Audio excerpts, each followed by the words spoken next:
السلام عليكم ورحمة الله وبركاته. الحمد لله نحمده ونستعينه ونستغفره ونؤمن به ونتوكل عليه ونعوذ بالله من شرور أنفسنا ومن سيئات أعمالنا. من يهده الله فلا مضل له ومن يضلله فلا هادي له. ونشهد أن لا إله إلا الله وحده لا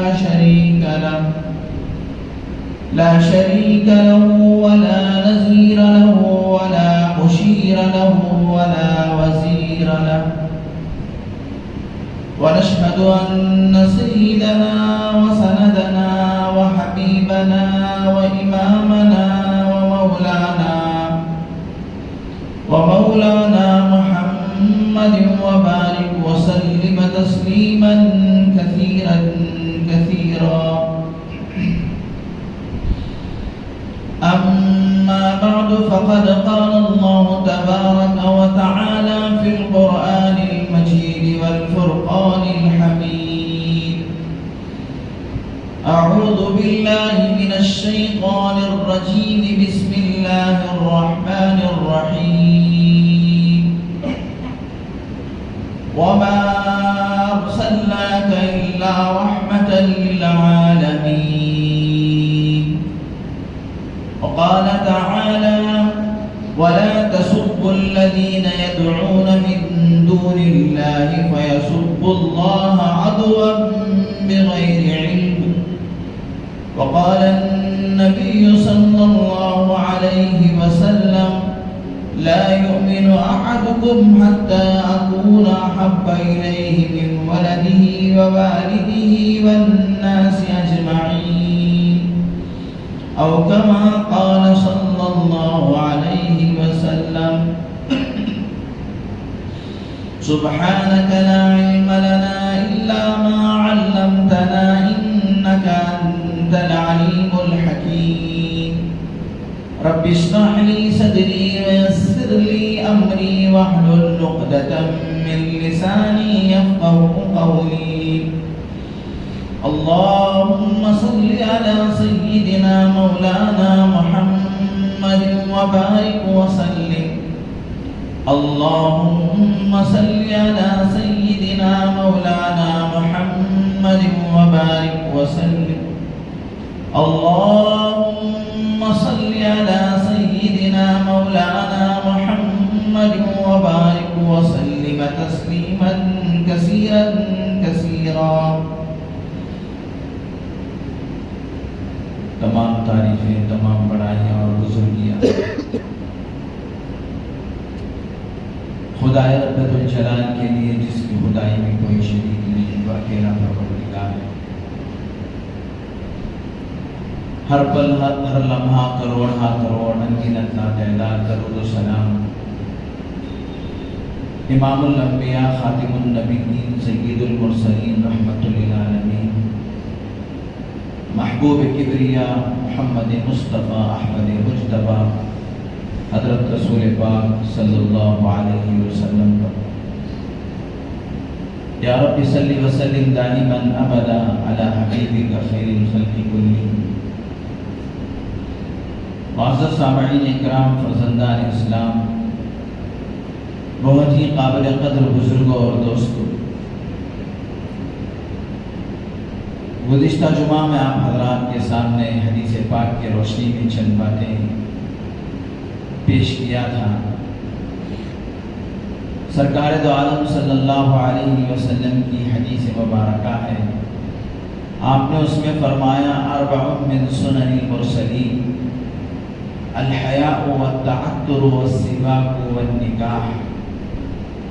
4 باتیں تمام نبیوں کی سنتیں، تمام نبیوں کی مشترکہ سنتیں، جس میں ایک حیا کا تذکرہ ہوا تو دوسرا خوشبو کا تذکرہ اور تیسرا مسواک اور چوتھا جو نمبر تھا وہ نکاح کا. اس نکاح کے مضمون کو مختصراً عرض کر کے مجھے اس وقت ملک کے جو حالات ہیں اور اس میں ہماری جو ذمہ داری ہے اس پر بات کرنا ہے۔ نکاح یہ تمام نبیوں کی سنت ہے۔ ایک آدھ نبیوں نے اگر نکاح نہیں کیا تو تمام نبیوں نے تو اس نکاح کو کیا ہے۔ اور میں نے گزشتہ جمعہ اخیر میں یہ بھی کیا تھا، یہ بھی عرض کیا تھا کہ حضرت عیسیٰ علیہ السلام اللہ نے آسمانوں پر اٹھا لیا اور قرب قیامت دنیا میں دوبارہ تشریف لائیں گے، اور حضرت سیدنا عیسیٰ علیہ السلام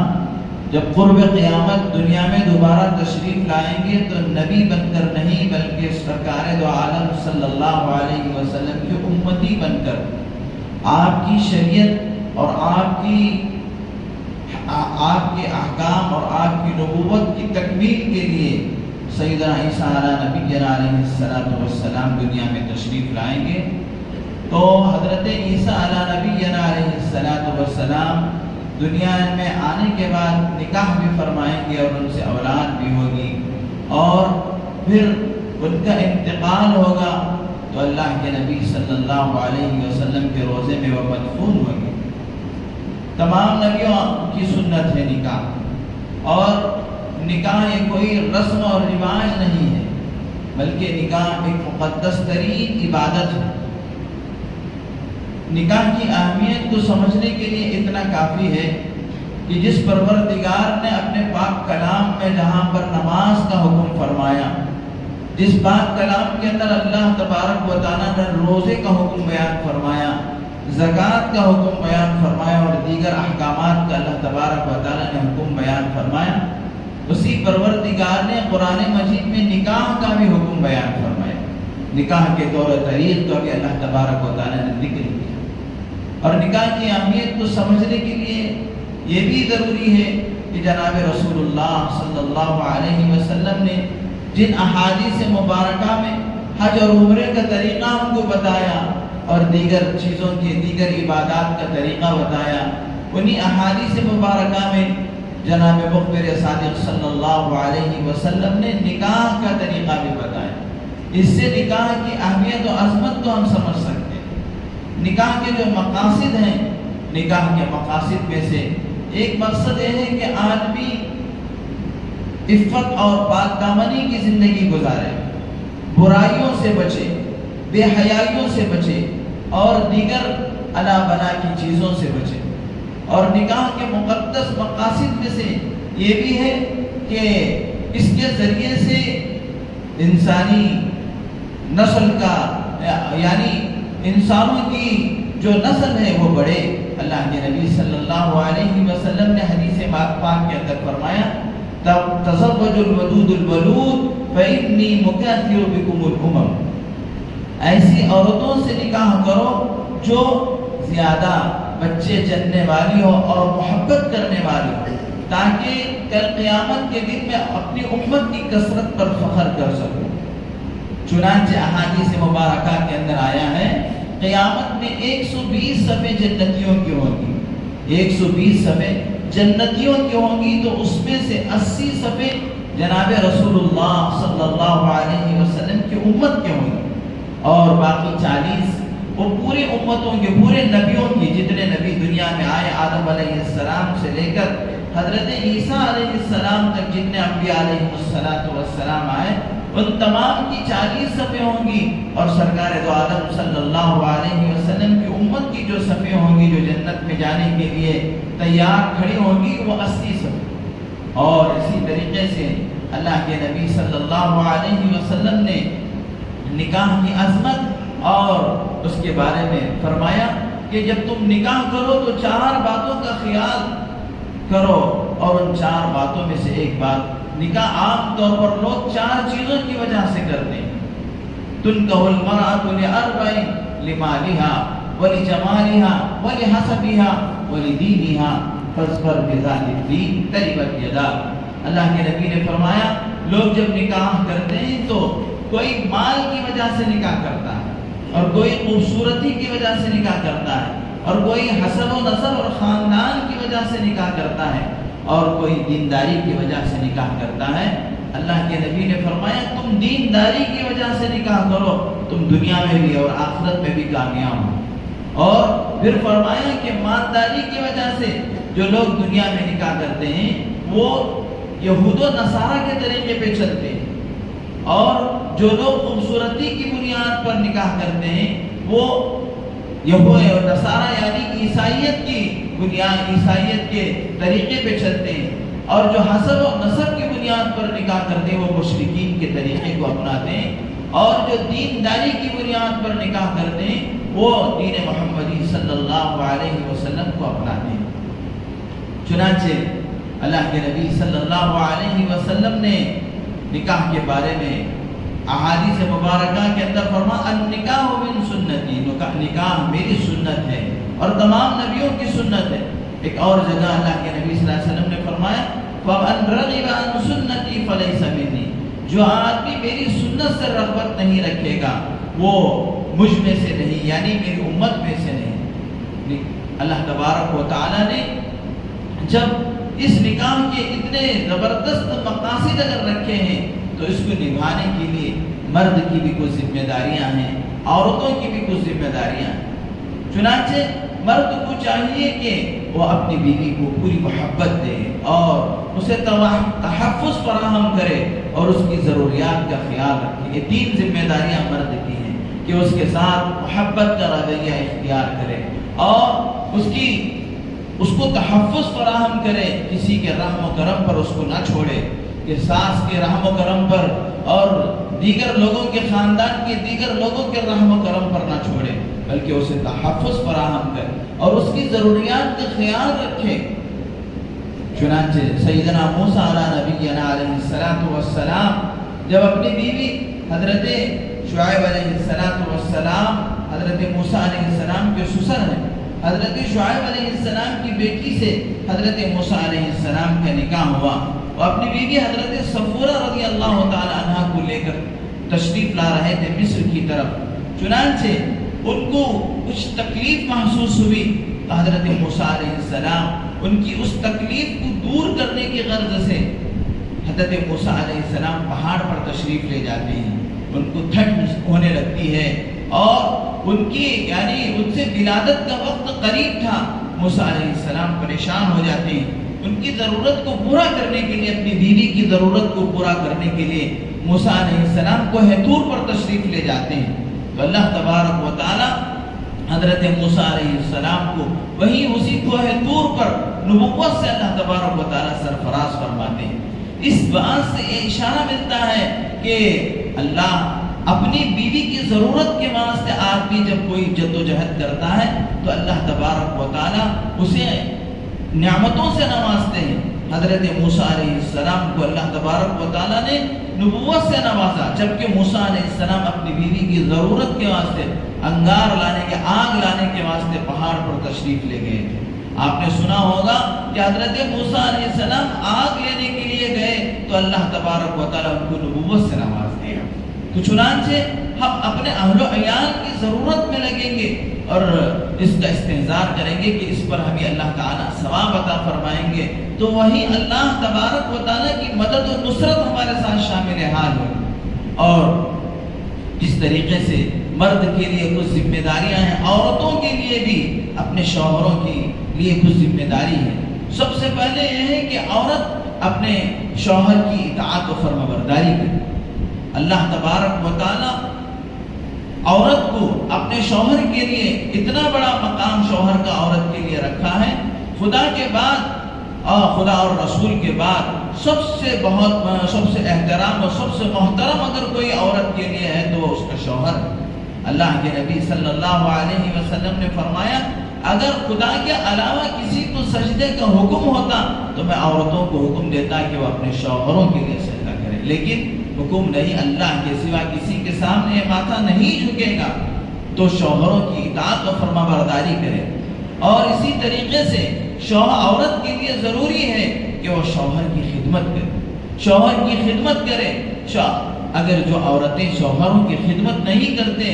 تو میرے دوستو آج جو دنیا کا ماحول ہے وہ دنیا کا ماحول ایسا خراب اور ایسا بدترین ہو چکا ہے کہ عورتوں کو یہ تعلیم دی جاتی ہے کہ تم مردوں کے شانہ بشانہ چلنی چاہیے، تم کو بھی کیا ہے مردوں سے پیچھے نہیں رہنا چاہیے۔ نتیجہ یہ ہے کہ عورتیں اپنے شوہروں کی خدمت کرنے کے بجائے فلائٹ میں جا کر ایئر ہاسٹ بن کر دیگر غیر مردوں کی خدمت کرتے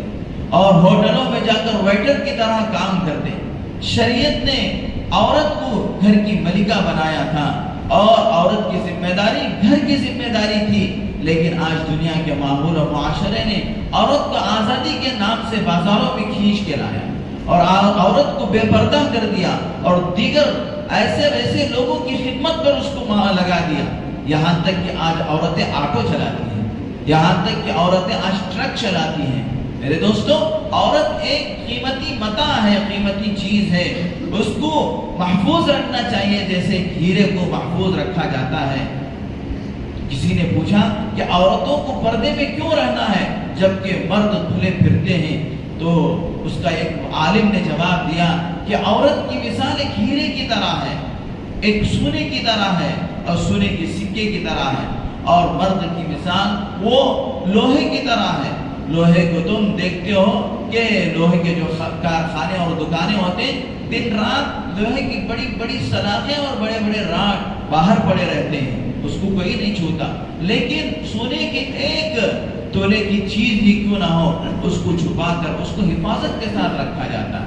چنانچہ عورت حفاظت کی چیز ہے اور عورت کی ذمہ داری یہ ہے کہ وہ اپنے گھر کے اندر رہ کر اپنے مرد کی اپنے بچوں کی خدمت کرے، اور تیسری جو ذمہ داری عورت کی یہ ہے کہ عورت اپنے شوہر کو عزت دے۔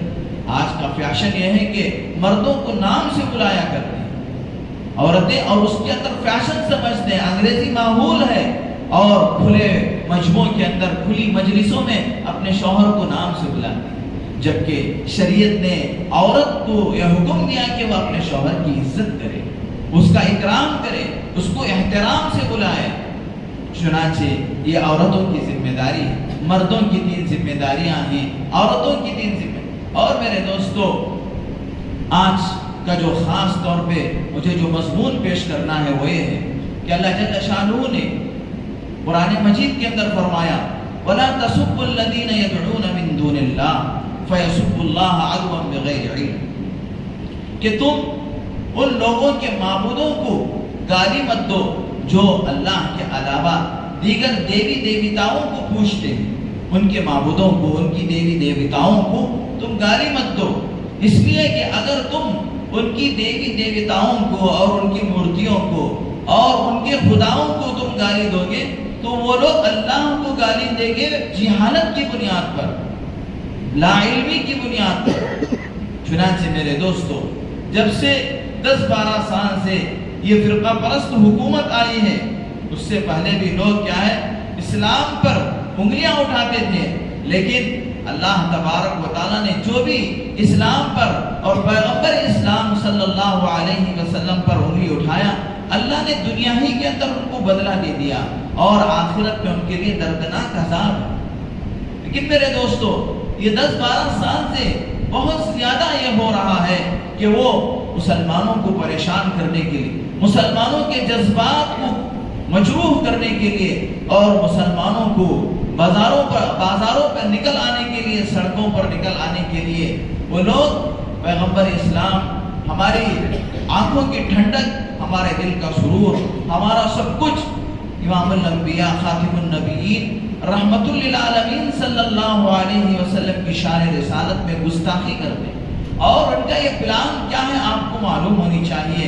کہ وہ لوگ اس طرح کیوں کرتے ہیں۔ وہ لوگ اس طرح اس وجہ سے کرتے ہیں کہ جب ان کا مال لٹ جاتا ہے، جب ان کے گھروں پہ بلڈوزر چلا دی جاتی ہے، جب ان کی مساجد کو مسمار کیا جاتا ہے، جب ان کے نوجوانوں کو ماب لنچنگ کے ذریعے سے موت کی گھاٹ اتارا جاتا ہے، مسلمان برداشت کرتا ہے، مسلمان صبر و تحمل کے ساتھ کام لیتا ہے، مسلمان اللہ کے فیصلے پر راضی رہتا ہے، اور مسلمان ملک کے اندر ملک کے قانون کے خلاف کوئی کام نہیں کرتا اور ملک کے قانون کو اپنے ہاتھ میں نہیں لیتا۔ تو پھر یہ لوگ ہمارے سب سے محترم، ہمارے ماں باپ سے بڑھ کر، ہماری جانوں سے بڑھ کر، ہمارے مال و متاع سے بڑھ کر، بلکہ ہماری اپنی جانوں سے بڑھ کر جو شخصیت اور جو ذات ہمیں محبوب ہے، جناب محمد الرسول اللہ صلی اللہ علیہ وسلم، آپ کی گستاخی کرنے پر آتے ہیں۔ آپ علیہ السلام، حالانکہ میرے دوستو، آپ علیہ السلام کی گستاخی جو کرتا ہے وہ اپنے منہ پر خود تھوک لیتا ہے۔ جیسے کوئی آدمی سورج کو دیکھ کر سورج کی طرف تھوکے تو اس کا تھوک واپس اس کے منہ کی طرف آتا ہے۔ چاند کو دیکھ کر کوئی چاند کو تھوکے تو اس کا تھوک اس کے چہرے پہ پڑتا ہے۔ اسی طریقے سے امام الانبیاء خاتم النبیین رحمت للعالمین صلی اللہ علیہ وسلم کی ذات سب سے بالا تر ہے۔ آپ کے شان میں جو گستاخی کرتا ہے وہ ملعون و مردود و شیطان، اسی کے اوپر کیا ہے وہ لعنت پہنچتی ہے اور وہی قابل مردود قرار دیا جاتا ہے۔ لیکن میرے دوستو، ان لوگوں کی پلاننگ ہے، ان لوگوں کی سازش ہے۔ جب اللہ کے نبی صلی اللہ علیہ وسلم کی شان پہ گستاخی کی جاتی ہے تو مسلمان، خاص کر ہمارے نوجوان سڑکوں پر آتے ہیں اور وہ کیا ہے احتجاج کرتے ہیں، ریلیاں نکالتے ہیں۔ تو پھر ان سے اگر کوئی کام ایسا ہو جاتا ہے جو قانون کے خلاف، جیسا کہ آپ کو معلوم ہے اسی شہر بنگلور کے اندر ڈی جے ہنڈی کے اندر کچھ سال پہلے ایک نالائق اور ایک ملعون اللہ کے نبی صلی اللہ علیہ وسلم کی شان میں گستاخی کیا تھا، تو نوجوان آپے سے باہر ہو کر سڑکوں پر نکل آئے تھے اور آنے کے بعد انہوں نے احتجاج کیا تھا، یہاں تک کہ جوش میں اللہ کے نبی صلی اللہ علیہ وسلم کی محبت میں ہی کہ وہ لوگ کیا ہے پولیس کی گاڑیوں کو جلایا، پولیس اسٹیشن پہ پتھراؤ کیا۔ تو میرے دوستو، آج تک اس میں سے بہت سارے نوجوان جیلوں میں سڑ رہے ہیں، جبکہ جس نے گستاخی کیا وہ سانڈ کی طرح گھوم رہا ہے۔ تو ان لوگوں کی یہ سازش ہوتی ہے کہ اس طریقے سے مسلمانوں کے جذبات کو بھڑکایا جائے، مسلمانوں کے جذبات کو بھڑکا کر ان کو سڑکوں پہ کھینچ کر لایا جائے، اور پھر اس کے بعد جب آپے سے باہر ہوتا ہے اللہ کے نبی صلی اللہ علیہ وسلم کی محبت میں، وہ ہم سلام کرتے ہیں ان کے جذبات کو کہ وہ اللہ کے نبی کے محبت میں۔ میرے دوستو، مسلمان سب کچھ برداشت کر سکتا ہے لیکن اللہ کے نبی صلی اللہ علیہ وسلم کی شان میں گستاخی کو برداشت نہیں کر سکتا۔ لیکن اس کا ان لوگوں نے غلط فائدہ اٹھا کر بہت سارے ہمارے مسلمانوں کو جیلوں کے سلاخوں کے پیچھے ڈال دیتے ہیں، ان کے اوپر مختلف دفعات اور مقدمات لگا کر ان کو جیلوں میں سڑنے کے لیے بھیج دیتے ہیں۔ ابھی دیکھیے، ایک تو مہاراشٹرا میں ایک ملعون نے اللہ کے نبی صلی اللہ علیہ وسلم کی شان میں گستاخی کی اور اس کے لیے پرامن طریقے پر احتجاجات کر رہے ہیں اور اس کے خلاف اب تک بہت سارے FIR درج کرائے اور اس کو گرفتار کرنے کا مطالبہ کر رہے ہیں، لیکن اس کو تو ابھی تک گرفتار نہیں کیا۔ لیکن اس کے ضمن میں کتنے مسلمانوں کو جیلوں، کتنے مسلمان نوجوانوں کو جیلوں کے اندر ڈال دیا۔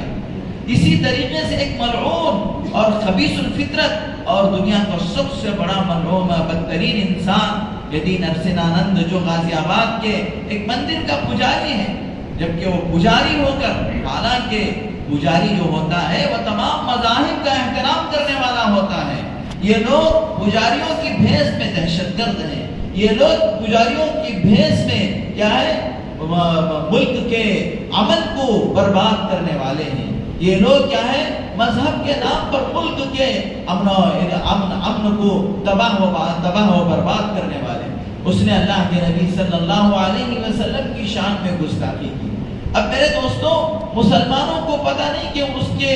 بدلے میں ہم کو کیا کرنا ہے۔ اب سب سے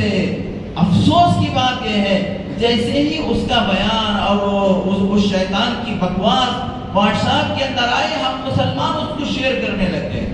اور ہم مسلمان اس کو واٹس ایپ میں، انسٹاگرام میں اور دیگر چیزوں کے اندر کیا اس کو چلانے لگے۔ اب میرے دوستو، ہم خود سوچ کر دیکھو، اس کو پھیلانے میں اور اس کو عام کرنے میں، اللہ کے نبی صلی اللہ علیہ وسلم کی گستاخی اس نے جو کیا اس کو عام کرنے میں ہمارا خود ہاتھ۔ حالانکہ حضرات صحابہ کرام رضوان اللہ تعالی علیہم اجمعین کے دور میں جو لوگوں نے، بہت سارے لوگوں نے گستاخی کی، تو صحابہ کرام ان کا کام تمام کر دیا لیکن کچھ پتہ بھی نہیں چلا۔ آج حدیثوں میں وہ گستاخی کے الفاظ آپ کو نہیں ملیں گے، وہ گستاخی کا مضمون آپ کو نہیں ملے گا۔ صحابہ اکرام رضوان اللہ تعالی علیہم اجمعین اس گستاخی کو پھیلایا نہیں کرتے تھے، اور اس کو کیونکہ وہ زمانے میں اس قدر کا الیکٹرانک میڈیا بھی نہیں تھا، یہ کیا ہے، یہ واٹس ایپ جیسی لعنت بھی نہیں تھی، اور یہ موبائل بھی نہیں تھا، اللہ کا فضل کہ وہ وہیں پر دفن ہو جاتی تھی وہ چیز، اور صحابہ جاتے کسی کو معلوم بھی نہیں ہوتا، اسے کیفر و کردار تک پہنچا دیتے، اسے جو سزا دینا چاہیں وہ سزا دے کر صحابہ اکرام بالکل خاموش ہو جاتے۔ میرے دوستو، مسلمان سب کچھ برداشت کرتے ہیں۔ قریب میں کچھ سالوں پہلے ایک شیطان نے سرکار دو عالم صلی اللہ علیہ وسلم، یعنی جب انگریز کی حکومت تھی اس وقت ہندوستان کے اندر، ایک ظالم نے اللہ کے نبی صلی اللہ علیہ وسلم کے خلاف ایک کتاب لکھا، میں اس کا نام بھی نہیں لینا چاہتا، تو اس نے اس کتاب کے اندر اللہ کے نبی صلی اللہ علیہ وسلم کی شان میں بہت ساری باتیں لکھی۔ ایک آدمی، ایک معمولی آدمی، رکشہ چلانے والا، جب اس کو پتا چلا کہ ایک گستاخ اللہ کے نبی صلی اللہ علیہ وسلم کی شان میں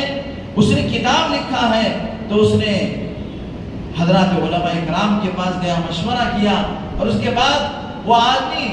اس آدمی کے پاس پہنچا، اس ظالم اور ملعون کے پاس پہنچا، اور پہنچنے کے بعد اس کا کام تمام کر دیا۔ اب اس کو عدالت کے اندر پیش کیا گیا، عدالت کے اندر پیش کیا گیا، عدالت میں بہت سارے ججوں نے اور بہت سارے وکلا نے اس سے کہا کہ تو صرف اتنا کہہ دے کہ میں نے اسے قتل نہیں کیا، ہم تجھے بچا لیں گے، میں نے اسے قتل نہیں کیا، اتنا کہہ دے کہ ہم تجھے بچا لیں گے۔ لیکن وہ عاشق رسول تھا، حالانکہ وہ آدمی رکشہ چلانے والا ایک معمولی مسلمان تھا، لیکن اس نے کہا کہ میں ہرگز یہ نہیں کہوں گا کہ میں نے اسے قتل نہیں کیا، میں نے ہی اس کو قتل کیا،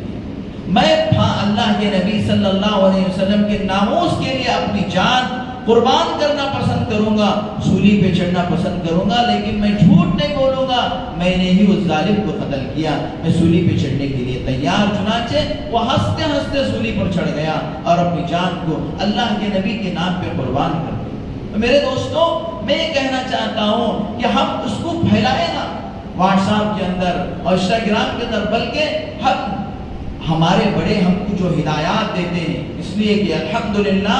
ایسی بات نہیں کہ ہمارے علماء اکرام ہمارے بڑے خاموش بیٹھے ہیں، بلکہ وہ اس کے لیے کیا کرنا ہے اور کس طریقے سے ان کو سزائیں دلانا ہے۔ ابھی کچھ دن پہلے، 5-6 دن پہلے ہمارے اس شہر بنگلور کے اندر سارے بڑے بڑے علماء اکرام، اس میں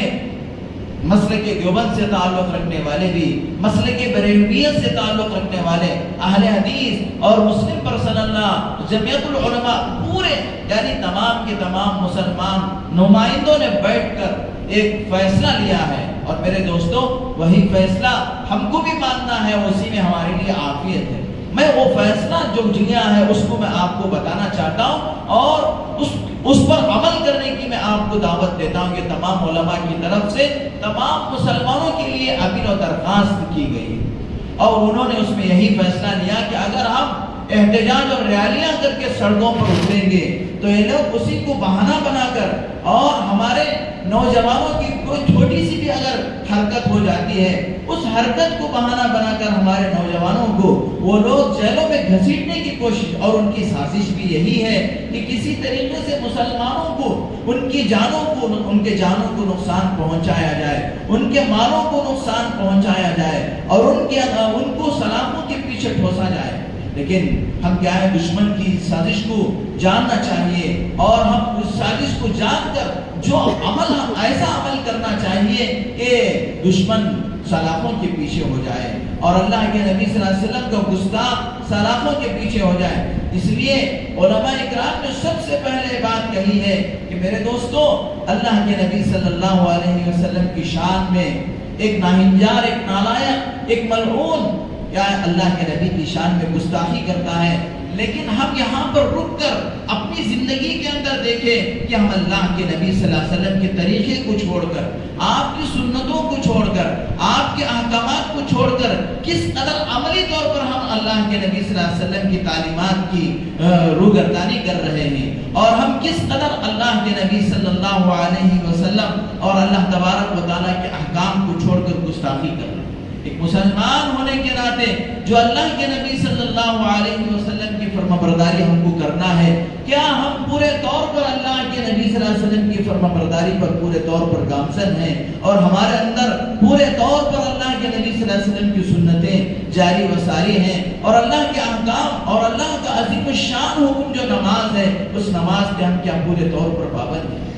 اگر ہم میرے دوستو قسم خدا کی اللہ کے احکامات پر اور نبی پاک صلی اللہ علیہ وسلم کے مکمل طریقے کے ہم پابند ہو جائیں گے تو پھر دنیا میں کسی انسان کو مجال نہیں کہ وہ اللہ کے نبی کی شان میں کچھ گستاخی کرے۔ یہ ہماری غفلت اور کوتاہی کی وجہ ہے کہ ہم خود کیا ہے اللہ کے نبی صلی اللہ علیہ وسلم کی تعلیمات پر عمل پیرا نہیں۔ تو لہذا ہر مسلمان اس وقت متفکر ہو جائے، فکر مند ہو جائے کہ ہم کو اللہ کے نبی صلی اللہ علیہ وسلم کی تعلیمات پر 100% عمل کرنا ہے، اور ہماری زندگی کے اندر اتباع سنت کو لانا ہے، ہماری زندگی کے اندر اللہ کے احکام کو زندہ کرنا، ایک ایک اللہ کا حکم ہماری زندگی کے اندر آئے، ایک ایک طریقہ ہمارے اللہ کے نبی کا ہماری زندگی کے اندر آئے، یہ سب سے پہلے ہم کو یہ عزم کرنا۔ دوسری بات یہ ہے کہ میرے دوستو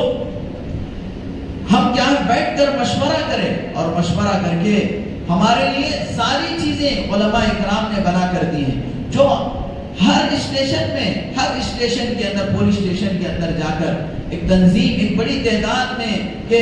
مساجد کے ذمہ دار اور اسی طریقے سے سیاسی رہنما اور علماء اکرام اور پڑھا لکھا طبقہ اور جو گریجویٹ قسم کے لوگ ہیں، اور خاص کر اس میں وکلا یعنی جو لائرس ہیں وہ لوگ اور جو پڑھے لکھے لوگ، یہ سب مل کر جا کر ان کے لیے ایک مضمون تیار کیے ہیں ایف.آئی.آر کرانے کا مضمون، اور اس کے اندر جو دفعات شامل کرنا ہے، جو آرٹیکل شامل کرنا ہے، اس میں 309 اور اس طریقے سے بہت سارے دفعات، ان دفعات کے تحت اس شیطان ملعونوں کے نام پر جنہوں نے اللہ کے نبی صلی اللہ علیہ وسلم کی شان میں گستاخی ہے ان کے نام پر ایف.آئی.آر کرانا ہے۔ اور میرے دوستو جب آپ ایف.آئی.آر کرانے کے لیے کسی پولیس اسٹیشن میں جاتے ہیں تو وہاں پولیس آفیسرز آپ کو یہ کہیں گے کہ واقعہ غازی آباد میں ہوا ہے، مہاراشٹر میں ہوا ہے، یہاں ایف.آئی.آر کرانے کی کیا ضرورت ہے؟ اس کے لیے ہمارے بڑوں نے آپ کو بتایا ہے کہ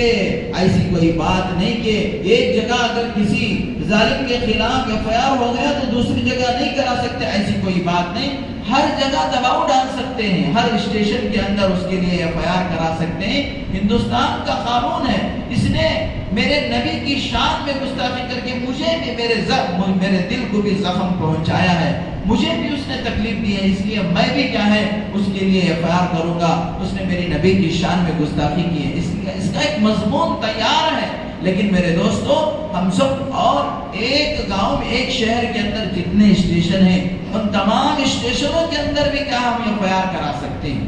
اگر آپ جائیں اور وہاں کوئی پولیس آفیسر آپ کا ایف.آئی.آر نہ لے تو علماء کرام نے یہ بھی آپ کو بتایا ہے کہ شہر کے بڑے علماء میں سے جو جیسا کہ حضرت مولانا مفتی افتخار صاحب جو صدر جمعیت العلماء ہیں ان کو فون کریں آپ، اور اسی طریقے سے ہمارے پڑوس میں جو سٹی جامع مسجد کے امام ہیں مولانا مقصود عمران صاحب ان کو فون کریں، وہ ڈائریکٹ اس پولیس آفیسر کو بات کریں گے اور کہیں گے کہ ایف.آئی.آر کرنا ہی ہے آپ کو، اور فلاں دفعات کے تحت فلاں آرٹیکل کے تحت آپ کو یہ ایف.آئی.آر کرانا ہے۔ اس طریقے سے ملک بھر سے یا اس خبیث اس ملعون کے نام پر ایف.آئی.آر کرانا یہ ہماری پہلی ذمہ داری ہے۔ اس لیے ہم سر جوڑ کر بیٹھے، خاص کر مساجد کے ذمہ دار اور اسی طریقے سے تنظیموں کے ذمہ دار جو بہت ساری تنظیمیں اور وکلا حضرات اور پڑھا لکھا طبقہ، یہ میں نہیں کہہ رہا ہوں بلکہ سارے علماء جمع ہو کر میٹنگ کر کے یہ بات آپ تک پہنچانے کے لیے کہا گیا ہے۔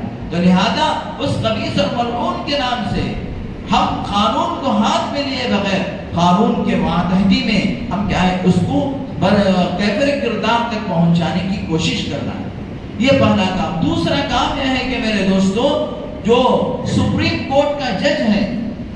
سپریم کورٹ کا جج، اس کو ہم ای میل کرنا ہے، ای میل کرنا، جیسا کہ آپ حضرات میں سے بہت سارے لوگوں نے وقف ترمیمی بل کے قانون کے خلاف آپ نے ای میل کیا تھا۔ الحمدللہ آپ یہ نہ سمجھیں کہ ہم نے ای میل کیا اس کا کوئی نتیجہ نہیں، الحمدللہ اس کا بہت بہترین نتیجہ ہمارے سامنے آ رہا ہے۔ بہت سارے اسٹیٹ کے سی ایم یعنی وزرائے اعلیٰ نے اس بل کے خلاف آواز اٹھانے کی انہوں نے حمایت کی ہے۔ سب سے پہلے ہمارے کرناٹک کا سی ایم نے بھی کیا ہے اس بل کے خلاف آواز اٹھانے کو کہا ہے کہ یہ بل ہم پاس ہونے نہیں دیں گے ابھی، اور آندھرا پردیش اور تلنگانہ اور دیگر بہت سارے صوبوں کے جو چیف منسٹرز ہیں انہوں نے اس بل کے خلاف آواز اٹھانے کو انہوں نے تائید کی ہے اور حمایت کی ہے۔ اور میرے دوستوں سب سے بڑی بات آپ سن کر تعجب کریں گے کہ مودی کے بعد جو سب سے بڑا سرغنہ ہمارے اس ملک میں مسلمانوں کا جو دشمن ہے وہ یو پی کا منسٹر ہے، سی ایم ہے، اس نے خود کیا ہے کل 2-3 دن پہلے کہہ دیا کہ کسی بھی آدمی کو مسلمانوں کے ہو یا کسی بھی مذہب کے بڑے رہنما کے خلاف اور ان کے پیغمبر کے خلاف آواز اٹھا اور کوئی بکواس کرے تو اس کو فوراً جیل میں ڈالنی چاہیے۔ یہ بات اس کی زبان سے اس لیے نکلی کہ اس نے دیکھا کہ مسلمان اب ایک جٹ ہوتے جا رہے ہیں، مسلمان متحد ہوتے جا رہے ہیں، مسلمان کچھ کام کرنے کے لیے آگے بڑھ رہے ہیں، تو لہذا پہلی مرتبہ اس نے بات کہی، یو پی کی سی ایم نے یہ کہا کہ کسی بھی مذہب کے رہنما کے بارے میں کوئی آواز اور کوئی بات غلط بات کہے تو اس کو سزا ہونی چاہیے اور اس کو جیل کے سلاخوں کے پیچھے بھیجنی چاہیے۔ جبکہ اسی کے اسٹیٹ کا ایک آدمی، ایک خبیث، ایک ملعون نے کام کیا، عنقریب و انشاءاللہ ہماری دعاؤں سے، ہماری کوششوں سے وہ سلاخوں کے پیچھے جائے گا اور وہیں اس کی موت ہوگی، وہیں وہ کیفر و کردار تک پہنچے گا انشاءاللہ۔ تو لہذا میرے دوستو دوسرا کام ہم کو جو کرنا ہے وہ یہ ہے، اس کا بھی مضمون ہے اور اس کو بھی کیا ہے یعنی جو سپریم کورٹ کے جج تک بھیجنے کے، چیف جسٹس تک بھیجنے کا جو مضمون ہے اس کو بھی کیا بڑی سی بڑی تعداد میں، بلکہ یہ پیغمبر اسلام حضرت محمد الرسول اللہ صلی اللہ علیہ وسلم کا مسئلہ ہے، یہ وقف کی جائیداد سے بڑھ کر ہے، اس کو اور کثیر تعداد میں چیف جسٹس کو یہ مضمون بھیجنا، اس کے اندر سب لکھا ہے کہ ملک کے اندر ایسے کام کرنے والوں کو سپریم کورٹ آگے بڑھ کر اس کی کارروائی کرے اور اسے کیفر و کردار تک پہنچائے۔ تو لہذا یہ مضمون ہمارا ڈائریکٹ سپریم کورٹ کے چیف جسٹس تک پہنچے گا، یہ مضمون موبائلوں میں ہے، اور میں درخواست کروں گا مسجد کی کمیٹیوں سے اور دیگر تنظیموں سے، جس طریقے سے کیو آر کوڈ اس لیے منع کر رہے ہیں اس وقت کہ اس سے پہلے جب ہم وقت ترمیمی بل کے خلاف کیو آر کوڈ ہم نے جاری کیا تھا تو اس میں غیروں نے غلط فائدہ اٹھا لیا، ان کا کیو آر کوڈ ڈال کر مسلمانوں کو دے دیا اور بہت سارے مسلمان ان کے کیو آر کوڈ کے اندر اپنی رائے کو پہنچایا۔ اس لیے آسان جو ہے ای میل کے ذریعے سے ہم کیا ہے چیف جسٹس سپریم کورٹ کو کیا ہے میل پہنچانا ہے، اور اسی کے ساتھ ساتھ میرے دوستو ہم سنتوں کی طرف، اللہ کے احکام کی طرف متوجہ ہونا ہے اور دعاؤں کا خاص اہتمام کرنا ہے، اور یہ جو 3 کام ہمیں بڑوں کی طرف سے ملے ہیں ان 3 کام کو ہم کرنا ہے۔ پہلا کام یہ ہے کہ اللہ کے حکموں اور نبی پاک صلی اللہ علیہ وسلم کے طریقے کی طرف ہمیں آنا ہے، جو اب تک کی زندگی ہماری غفلت میں گزر گئی اس سے توبہ کرنا ہے، پورے طور پر سنتوں پر عمل کرنا ہے۔ اور دوسری بات جو ہے کہ میرے دوستو کہ ہم کیا ہے ہر پولیس اسٹیشن میں جا کر ان 2 ملعونوں کے خلاف، ایک مہاراشٹر کا گری راج اور اسی طریقے سے یہ غازی آباد کا جو ملعون ہے، ان دونوں کے نام سے ہم ایف آئی آر کرانا ہے، اور یہ ایف آئی آر کا پورا مضمون تیار ہے۔ آپ کیا ہے واٹس ایپ کے ذریعے سے یا ای میل کے ذریعے سے اس مضمون کو نکال سکتے ہیں۔ اب یہ بنگلور ہی سے ماشاءاللہ یہ بات پوری دنیا میں بلکہ پورے ملک کے اندر چل پڑی ہے، تو بنگلور کے لوگوں کو سب سے پہلے کام کرنی چاہیے۔ اور دوسرا کیا ہے ہم چیف جسٹس سپریم کورٹ کو میل کرنا ہے۔ اللہ تعالیٰ سے دعا ہے کہ اللہ تبارک و تعالیٰ ہمارے اس ملک کے اندر پرامن ماحول پیدا فرمائے، ظالموں کو اللہ تعالیٰ کیفر و کردار تک پہنچائے، جو اس ملک کے عمل کو غارت کرنا چاہتے ہیں اللہ تعالیٰ ان کو غارت فرمائے۔ آمین وآخر دعوانا الحمدللہ۔